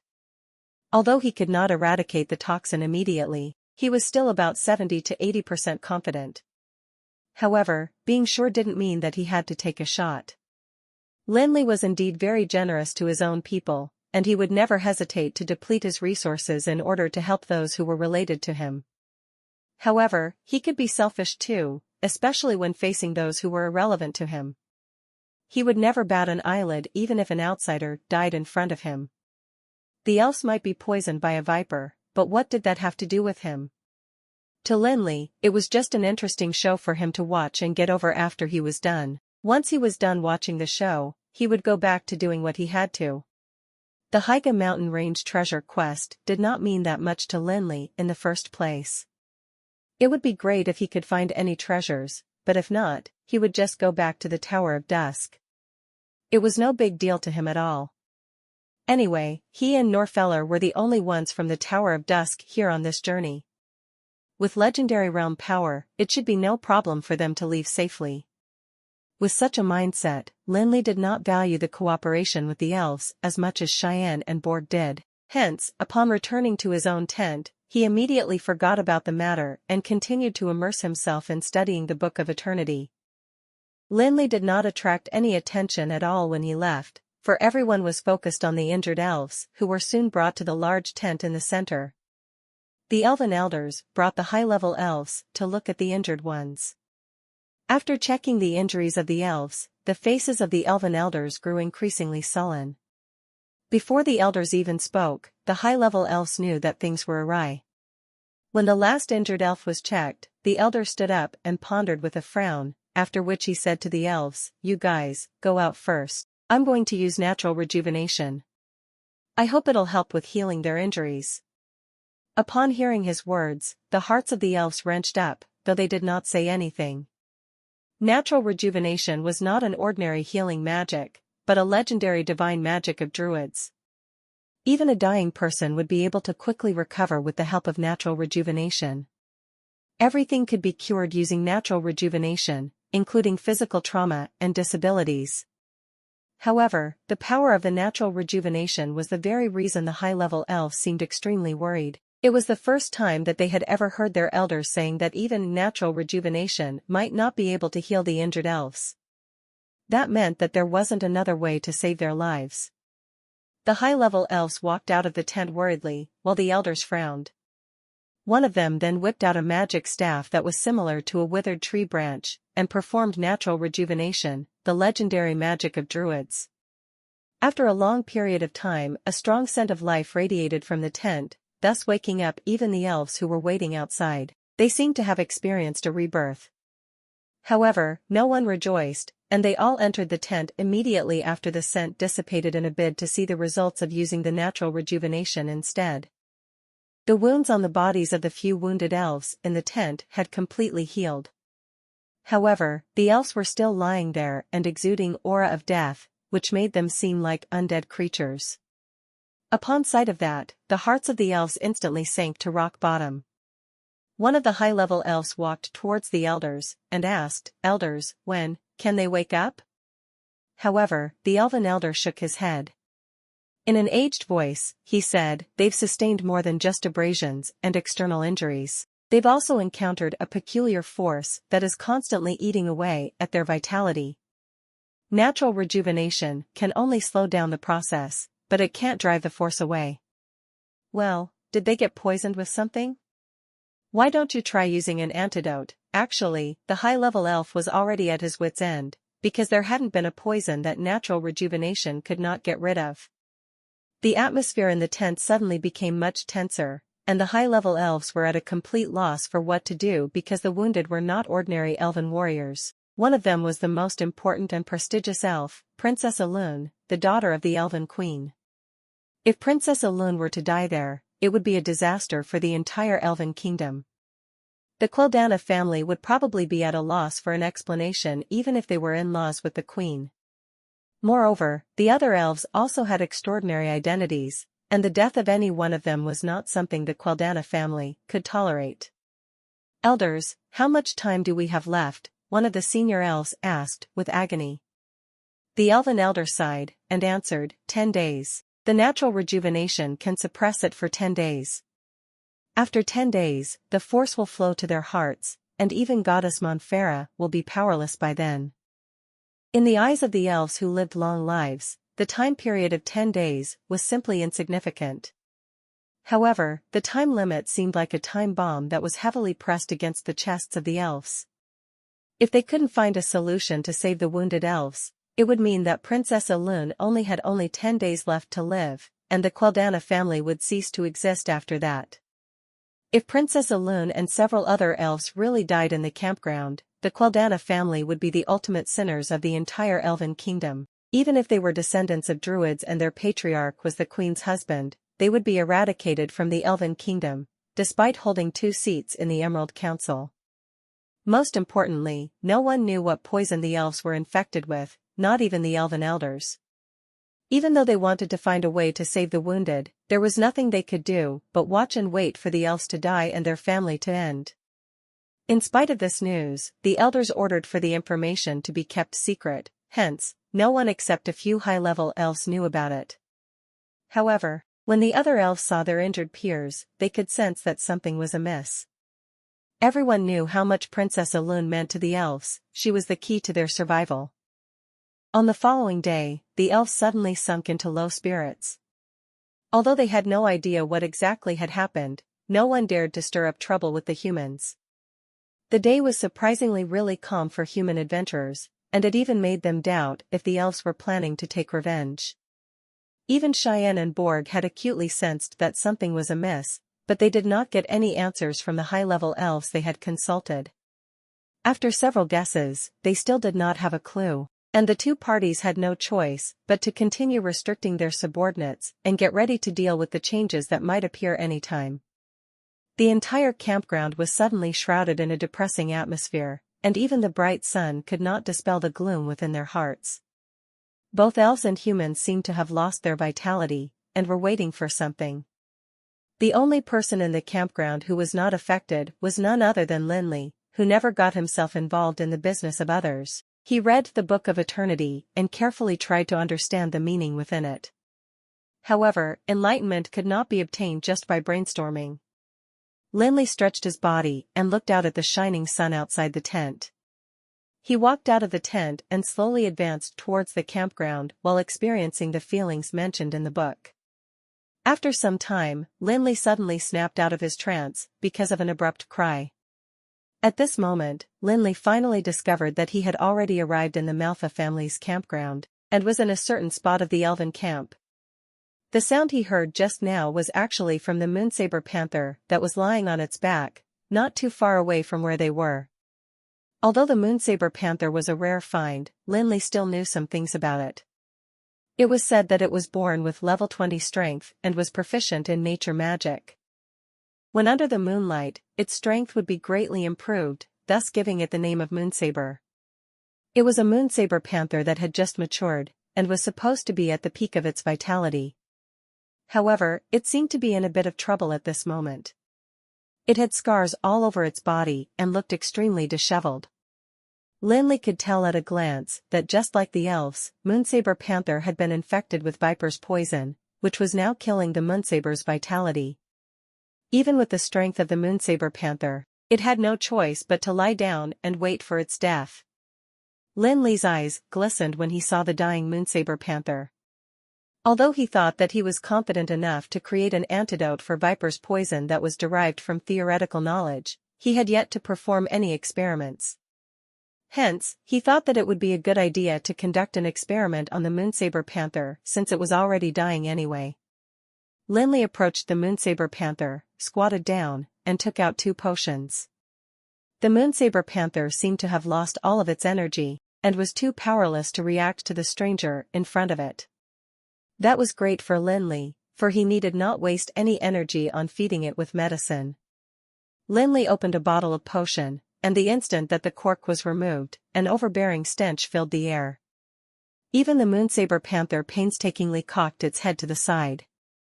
That odor was definitely familiar to adventurers who frequented dangerous places, because every adventurer would definitely carry such potions with them wherever they went to deal with toxins. The nauseating potion known as the detoxification antidote could be regarded as a low-level one, but it did have a good cleansing effect on many kinds of toxins. Since it was low-level, it naturally wasn't expensive, and could definitely be described as a necessity for adventure. Of course, it was not enough to count on a low-level antidote to eliminate the Viper's poison in the body of the Moonsaber Panther, even though the toxins were diluted. Hence, Lin Li's other potion was still the key in removing the poisoning of the Moonsaber Panther. That potion was not a low-level product, but was a real master-level potion. The preciousness of this potential life-awakening potion lay not only in the mastery skills required, but also in several precious herbs that were hard to find. Pharmacists had never racked their brains to come up with a fancy name for their potions. Hence, the effects of every potion could be deduced just by looking at their respective names. Just like its name suggested, this bottle of life-awakening potion helped to stimulate vitality. Even if it was taken by a dying person, it could instantly rejuvenate his life, almost achieving the effect of resurrection. However, despite having such a potent effect, the potion remained only at the master level because its effects were not perfect. Although the effects of this medicine were not as big, the side effects were still serious. After the effects of the potion wore off, the user would remain weakened for a long time, and might even experience a decrease in level. However, the advantages outweighed the shortcomings. If one were to lose his life, he would never be a high-level master, either. The 2 potions were actually not that rare, especially the detoxification antidote that was sold for a relatively cheap price. However, when the 2 potions were mixed together, the effects would be extraordinary, though Lin Li would be the only one who knew that. They would become a magical potion that was sufficient to dispel the Viper's poison. Actually, the Viper's poison was not the most toxic of all, and while its toxicity alone might be fatal to ordinary people, it was far from lethal for powerful people. In this world, there were many more poisons that were more toxic than Viper's poison. Some toxins would make the poisoned person turn into blood, while some would destroy the poisoned person's soul immediately. However, why did the Pope of the Brilliant Shrine get infected by Viper's poison and was unable to expel it? It was precisely because the other intractable characteristic of Viper's poison was its low detectability. Regardless of whether it was repelled or removed, the toxin had to be found before it could be dealt with. If the toxin couldn't be found, even the best antidote wouldn't have an effect on it. It was so obscure that even the powerful Pope of the Brilliant Shrine could only let the poison eat away at his body. Therefore, the first step to removing the Viper's poison would be to find it, not detoxify it. The toxicity of the Viper's poison was very simple, and it would just devour the vitality of the poison victim until he died. Under normal circumstances, this process of engulfing would be obscure, but with the effects of the life-awakening potion, the vitality of the poisoned person would suddenly increase explosively, yet the poison would continue to devour the victim's vitality, thus exposing itself instantly. When the Viper's poison was exposed, it could be removed easily with an ordinary detoxification antidote. Of course, so far, this was just a theory developed by Lin Li. After all, the viper's poison could not be located that easily, and he hadn't had an opportunity to experiment either. Now that the moonsaber panther had sent itself to Lin Li, he decided to take the chance to put his theory and conjecture to test. Lin Li pulled the head of the moonsaber panther and pried its mouth open forcefully, ignoring its pitiful gaze. He then forced the potion down its throat.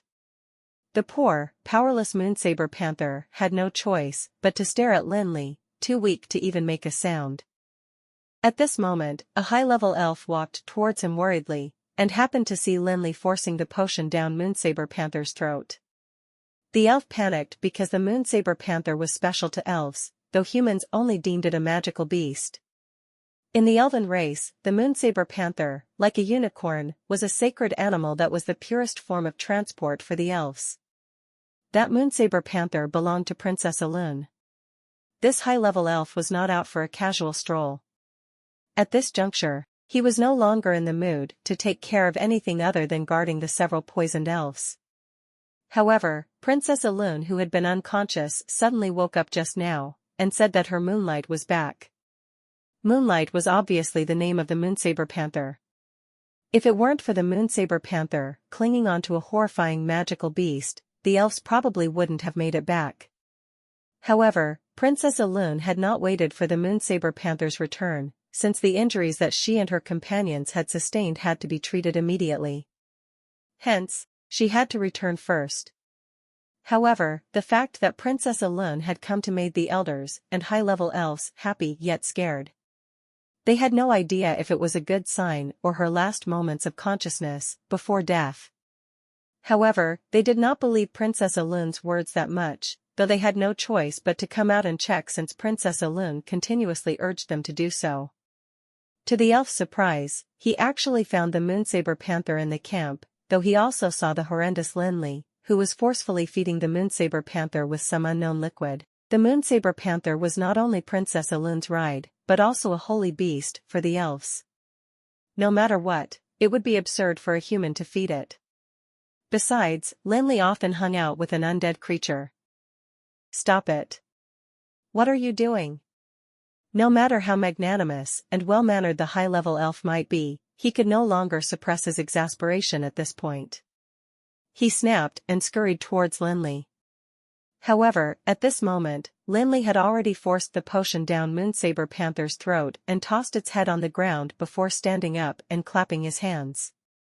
Whether or not his theory was correct depended on the next reaction of this moonsaber panther. There was nothing to be guilty about, since the poison panther would die anyway even without Lin Li's experimenting. What did you feed it? Who are you humans to touch the sacred beast? How dare you feed it something? If anything happens to Moonlight, no matter who you are, you will pay for it. However, Lin Li did not respond at all, he did not even frown or look at the elf. Instead, he put the potion bottle back inside his ring and walked away. The elf tried to chase after Lin Li, but he turned around to see that the moonsaber panther was still listless. He had no choice but to take care of it instead, hoping that he could find out what Lin Li had fed it.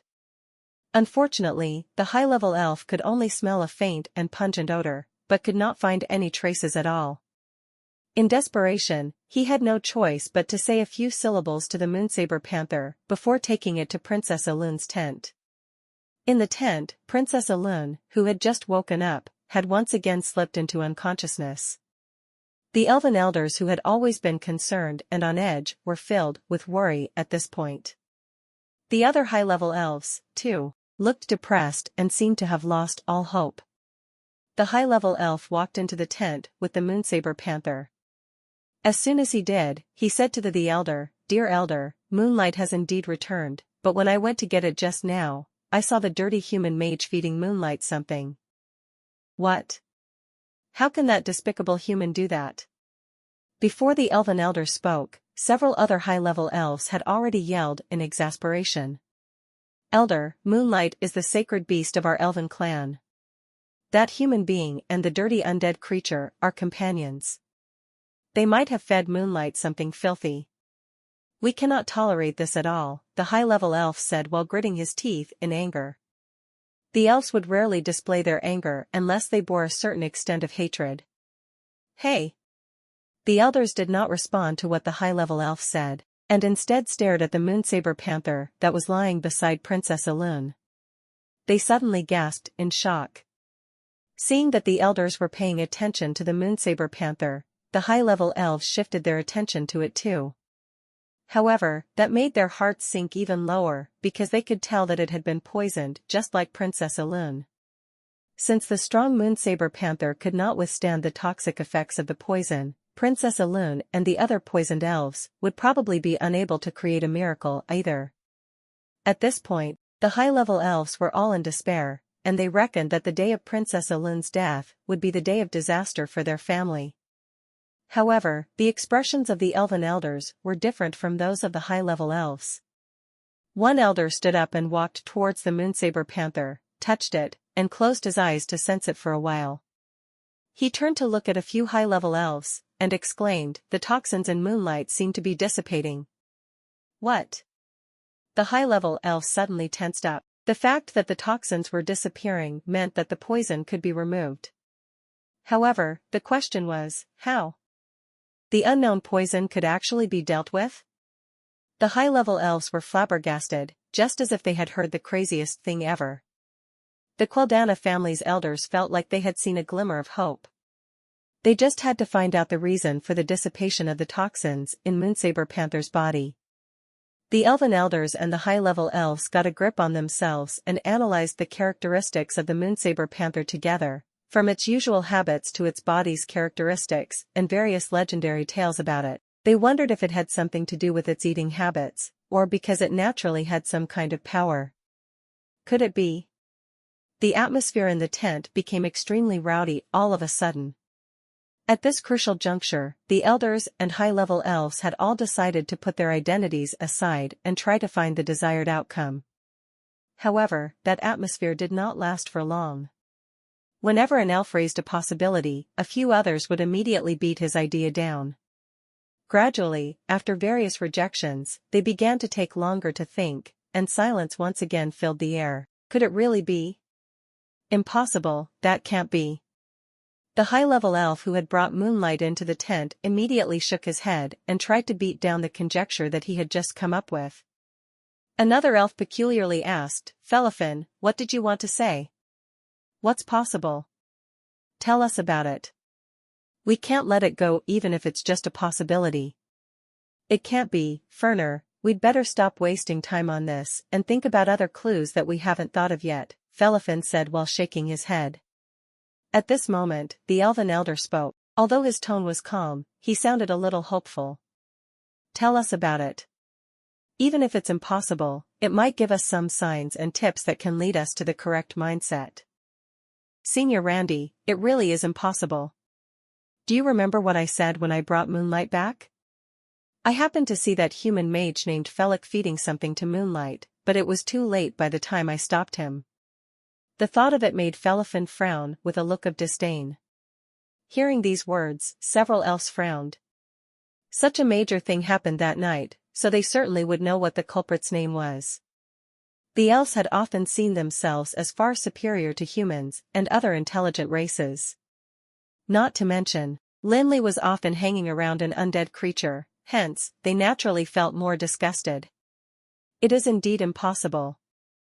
How could that human have such a power since he's companions with a filthy, undead creature?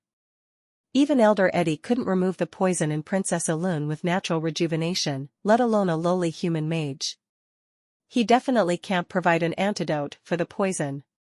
Ferner had also gained the agreement of his peers.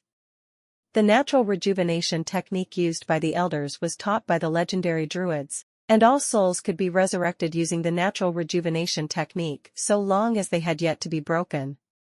They did not believe that the change in Moonlight had something to do with Lin Li, who was horrendous in their opinion.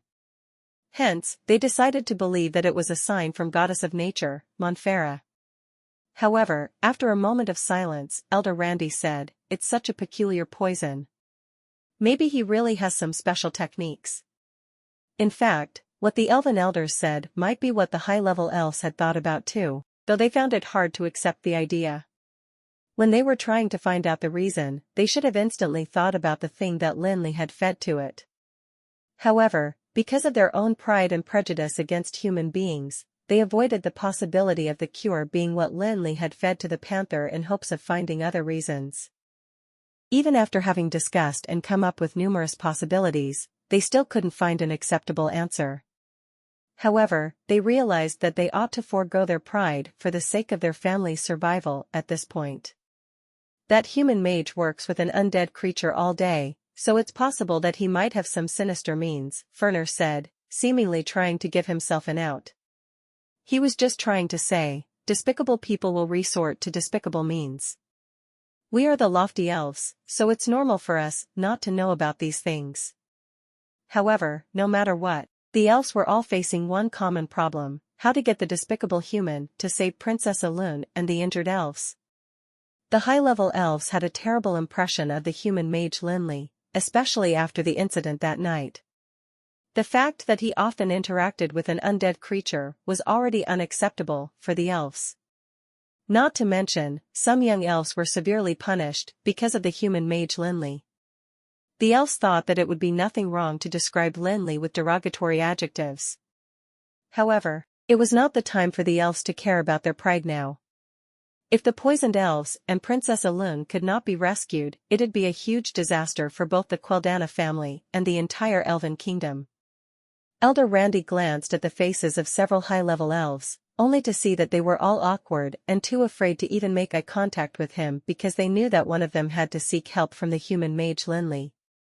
Actually, without having to ask, those high-level elves all knew that Lin Li was probably the reason for everything that happened to the Moonsaber Panther at this point. If it were another human, such as the ones from the Dark Blade or the Manhwa family, the elves would probably not feel as awkward. Those humans wished that they could get acquainted with the elves, hence, the elves would not need to send their request at all. As long as they told the humans about the situation, the latter would definitely come forth to provide help. However, Mage Felix clearly had a different mindset from the other humans. Otherwise, he wouldn't have gotten into such a huge conflict with the elves for the sake of an undead creature. It was obviously impossible to get Lin Li to help just with a single sentence. They definitely had to lower their pride and plead with him. Hielofen, you've had the most contact with the human adventurers ever since they arrived. You shall take charge of this, said Elder Randy as he shifted his gaze onto a high-level elf. When the elder called his name, Hielofen could not help but shudder, overwhelmed by an ominous feeling. However, the high-level elves beside him seemed to be rather relieved, for seeking help from the human mage was akin to torment for them. Hielofen dared not hesitate at all. He frantically nodded and decided to take on the difficult task. Now that the elders had called names, there was nothing he could do even if he didn't want to carry out the mission. Besides, if he were to do a good job, he would definitely be credited for it. That was the only way he could comfort himself. Lin Li fed the Moonsaber Panther with the mixed potion. Although he could not continue to observe, he had already verified his solution and confirmed it to be effective. As for the poison in the Brilliant Shrine's Pope's body, Lin Li had to adjust his solution since the toxicity was much purer. No matter what, he had already found the right method, thus, everything else would be much easier. After returning to the tent, Lin Li stopped thinking about the issue, and instead fed 2 magical crystals to Xiaohua, after which he continued to concentrate on reading the Book of Eternity.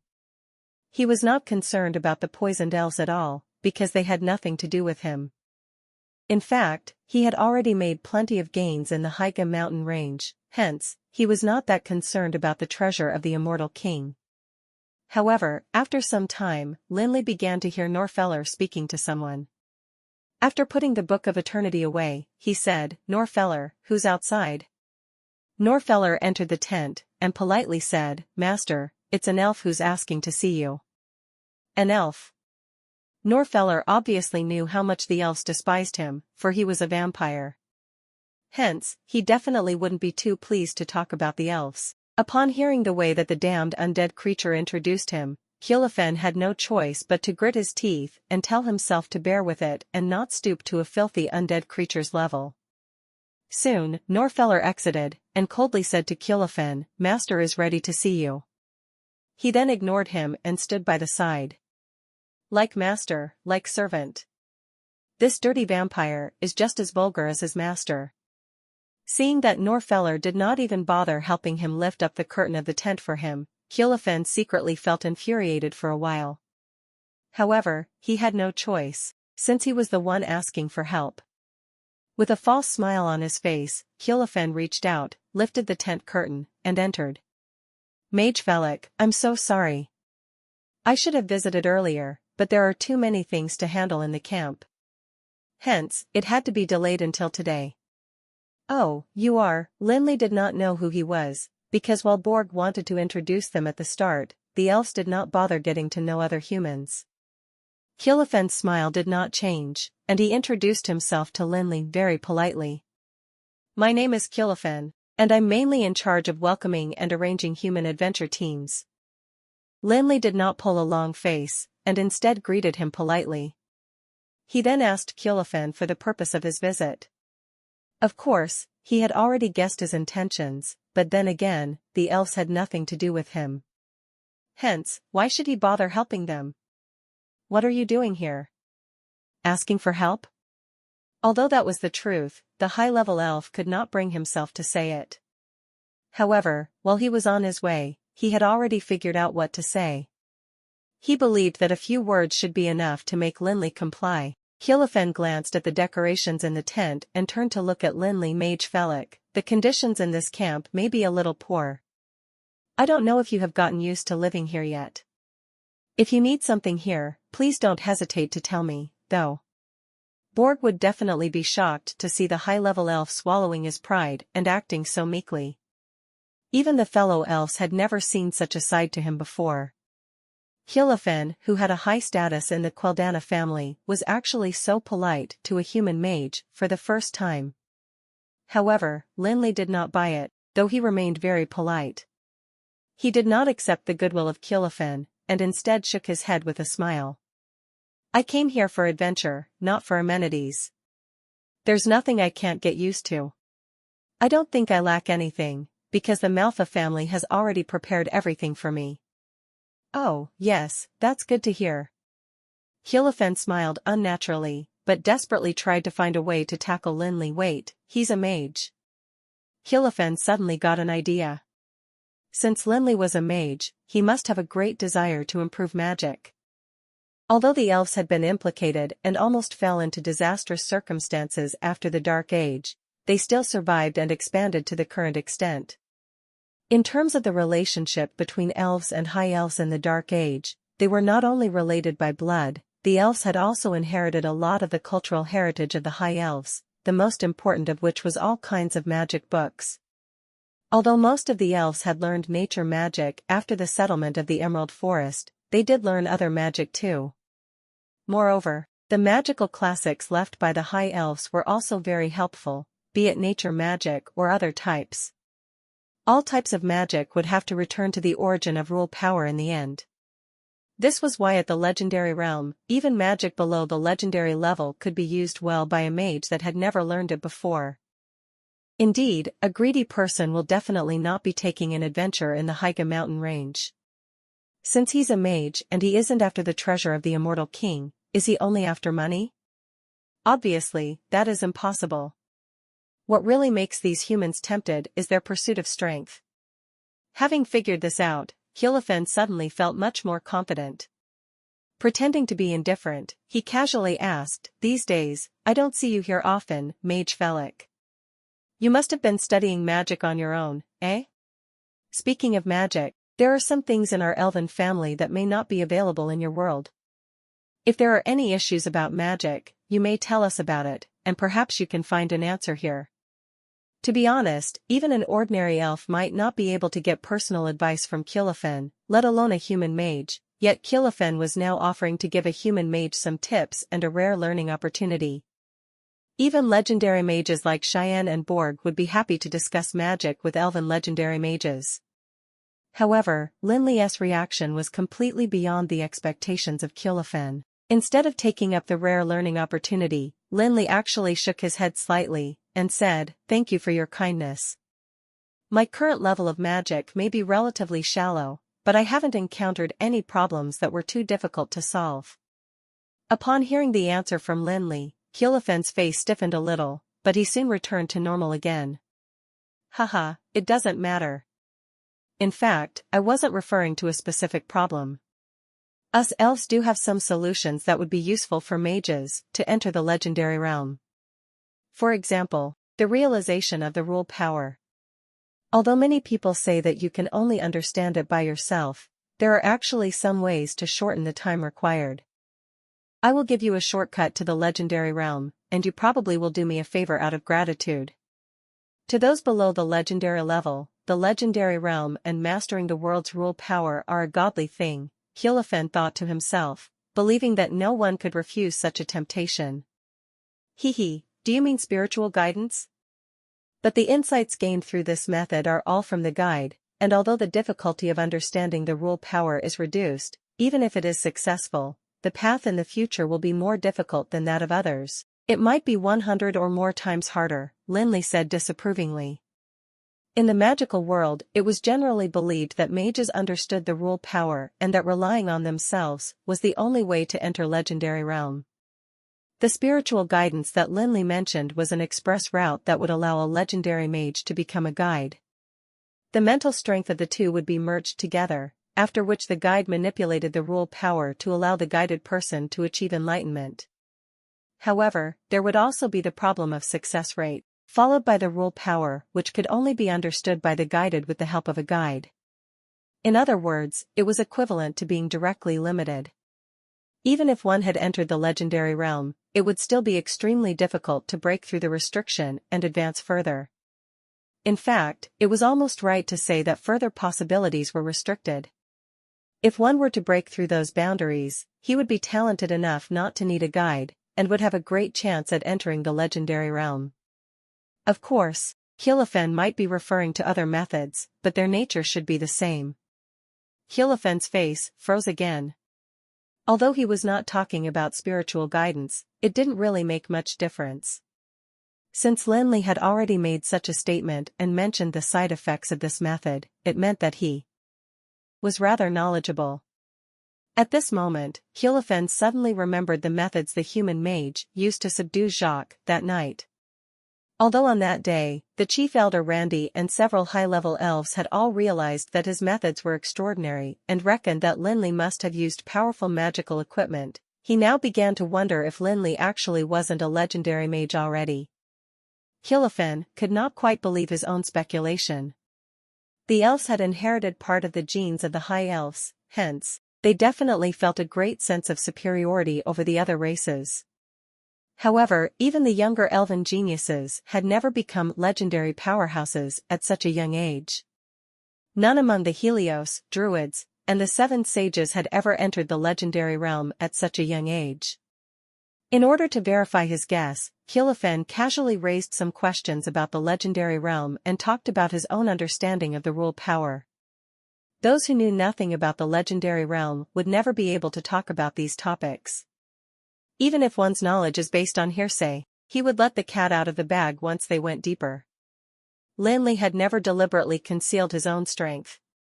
Seeing how polite Hyolophen was, he decided to add a few sentences too. He then added on to Hyolophen's topic and casually talked about his own understanding.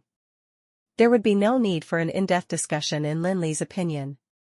However, as they slowly expanded the topic, Hyolophen began to feel agonized because after speaking to Lin Li, he actually discovered a harsh truth. Lin Li could understand and catch everything that he talked about, as well as give his opinions and thoughts about the relevant topics. However, Hyolophen realized that he gradually found it difficult to answer the questions and statements that Lin Li made. Hyolophen realized that this young human mage was not only a legendary mage, but his accomplishments in magic were greater than his. Not to mention, it was just a short conversation. Goddess knew if he could continue being prideful and proud of his identity as an elf. Hyolophen finally stopped trying to test Lin Li for fear that he would be embarrassed further. "Mage Felix, you indeed are a young human genius. I didn't expect you to have such a profound insight in magic. After complimenting Lin Li, he continued, speaking of which, we elves are not lacking in young and talented individuals either.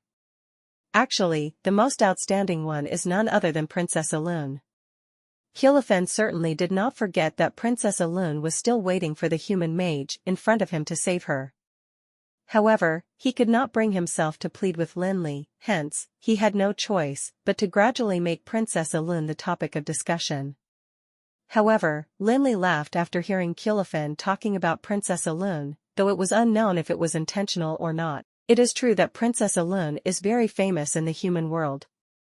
Plenty of people say that Princess Alun has not only inherited the beauty of her mother, the Elven Queen, but also the talent of her father, Master Garincha, who is now a legendary realm druid. Her talent and gift are truly enviable. However, since Princess Alun has made such a great achievement, her father, Master Garincha, is probably going to reach the sanctuary realm soon. As a member of the Queldana family, Hyolophan had always been proud of his own family.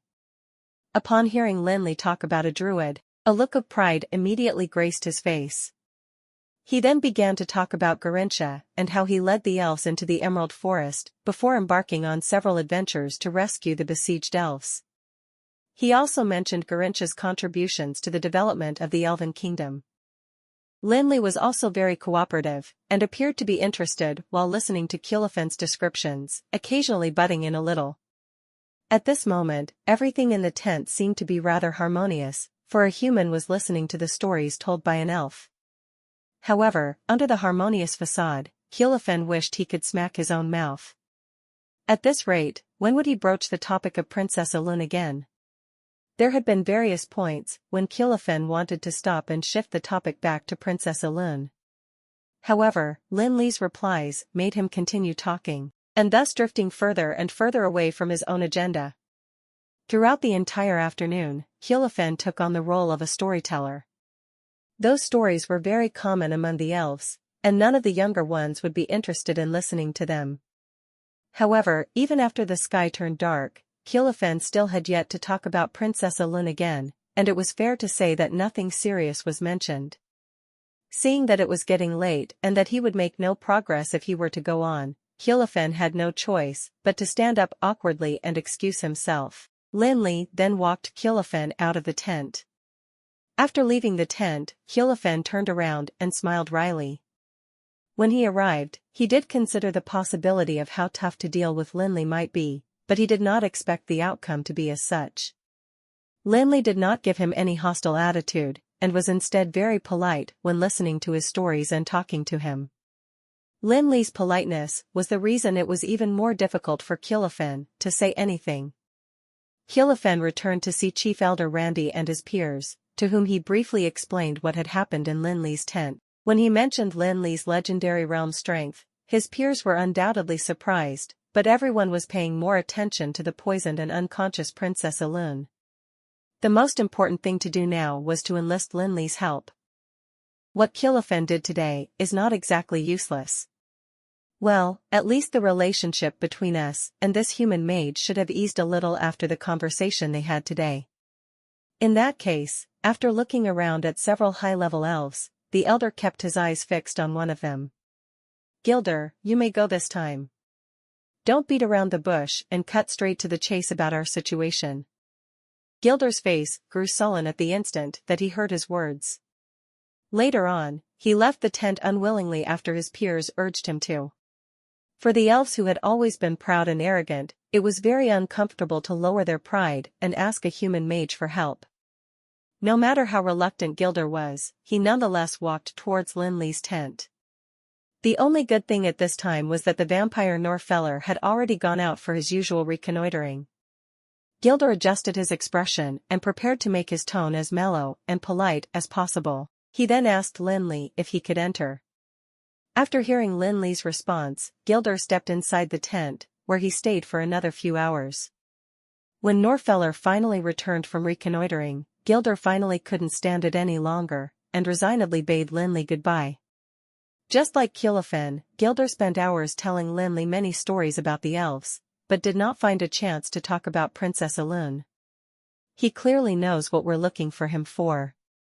Otherwise, He wouldn't change the subject whenever we got to the main point, Gilder complained to Elder Randy and his peers. Why don't we face him directly and let him tell us how to remove the poison? He's actually the leader of one of the forces in the human adventure team we cooperate with now. However, I've already made it clear that this time only he and that dirty vampire are here on this trip. Moreover, his relationship with the humans of the Dark Blade is not harmonious.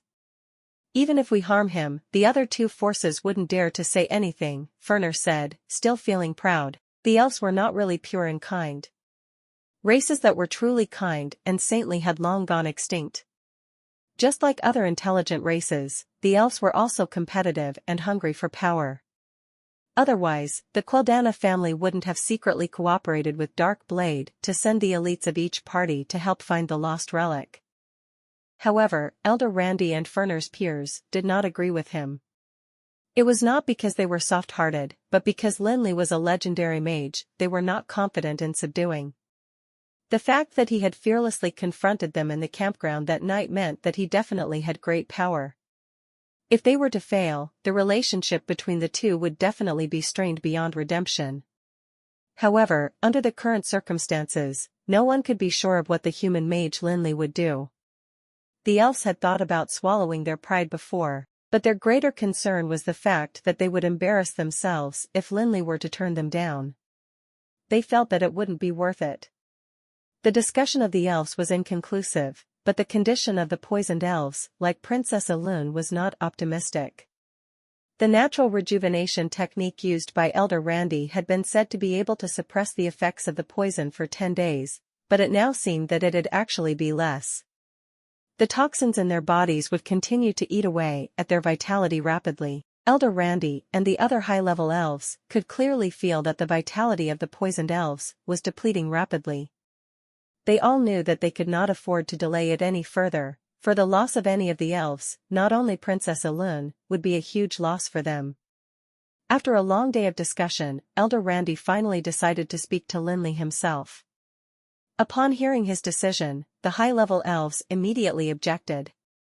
Elder Randy was not the elder of the Queldana family, but the 8th elder of the Emerald Council of the Elven Kingdom. With such a high status, he was actually going to personally invite a lowly human mage to help them? What a huge disgrace to the Elven Kingdom. However, Elder Randy stood firm to his decision, and the high-level elves had no choice but to give in. After all, the poisoned elves could not wait any longer. Early in the following morning, Elder Randy walked towards Lin Li's tent, surprising and drawing the attention of many along the way, especially the adventurers of the Manhwa family. Although they did not know the true identity of the elven elder, they could tell that Elder Randy had the highest position in this camp. After hearing that Elder Randy had arrived, Lin Li, who had just finished his breakfast, did not exit the tent to welcome him, and instead invited him to enter in a nonchalant tone. "Oh God, this young president of the Tower of Dusk is too vicious. That's the elven elder who has the final say in this camp, no matter what his status in the Elven Kingdom is, yet you called him in so casually. Aren't you afraid of offending the elves and fighting them?" The members of the Manhwa family stared blankly at what was happening in front of them, and their brains seemed to have turned blank. However, Elder Randy did not express any displeasure. After receiving Lin Li's response, he lifted the curtain and strode into the tent. Actually, he wasn't that calm nor composed. In the Elven Kingdom, even the Queen wouldn't give him such an indifferent attitude when he asked to see her. However, what else could they do? If Princess Elune really died there, even Elder Randy, the 8th elder of the Emerald Council and the brother of the Queen's husband, would never be forgiven by the Queen. Despite being overwhelmed with helplessness, Elder Randy did not show a tinge of his emotions, and instead kept smiling calmly. It was not that Lin Li was disrespectful to his elders, but rather that his respect for someone depended on whether they were worth respecting. He would definitely respect those who respected him, and contrariwise for those who disrespected him. It was the same for everyone, be it the elders of the elves or other big shots. Regarding the incident involving Norfeller, Lin Li didn't think that this matter could be swept under the carpet just because the elven elders had punished several young elves at that time and deprived them of their power for a number of years. It was not over for him even though he had saved Norfeller with his potion. At that time, Lin Li did feel that this punishment was rather severe for the elves, but after giving it some thought, he realized that elves didn't rely on energy to begin with. Helios, who was at his peak during the Dark Age, and druids were all examples. They managed to attain higher levels even without power, didn't they? 1. Remember that it's obvious in China to respect those older than you, especially if they are one or more generations older. Thank you for watching Mystic Realms Recap. Please like, share and subscribe. Have a great day.